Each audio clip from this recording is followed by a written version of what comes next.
Hello বন্ধুরা, তোমরা সবাই কেমন আছো? আশা করছি ভালো আছো। এখন বাজে দুপুর 3টে। এই রোদ্দুরের মধ্যে আমি দেখো ছাদের মধ্যে চলে এসেছি রোদ পোয়াতে। আমার বেশ রোদ্দুরটা ভালোই লাগছে, তবে আজকে বেশি রোদ্দুর নেই, একবার করে রোদ্দুর হচ্ছে, একবার করে ছাওয়া হয়ে যাচ্ছে। তো আমি এসে পড়েছি রোদ পোয়াতে, ঠিক আসিনি, আমি এসেছি কি এই যে জামা কাপড়গুলো আছে ছাদে, ওই জামা কাপড়গুলো আনকে তুলতে এসেছি। এই যে চলো এই জামা কাপড়গুলো আনকে সব তুলে নিই। এই যে এগুলো আমার ছেলে সব ভিজাইন দিয়েছে হিসি করে। আর এই যে এই ব্ল্যাঙ্কেটটাকে আর কাচিনি।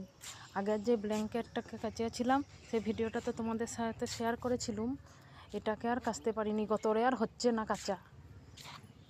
তো এটাকে রোদ্দুরের মধ্যে দিয়ে দিয়েছিলাম উল্টে পাল্টে, এবার একে তুলে নিয়ে চলে যাব। তো বন্ধুরা, তোমরা দেখতেই পাচ্ছ আমার এই যে গুছানো হয়ে গেছে, জামা কাপড়টা আর ব্ল্যাঙ্কেটটা গুছানো হয়ে গেছে। দেখো আগে যে ব্ল্যাঙ্কেটের ভিডিওটা দিয়েছিলাম ওটার সাথে এটা পুরো একরকম দেখতে না, সেম পুরো।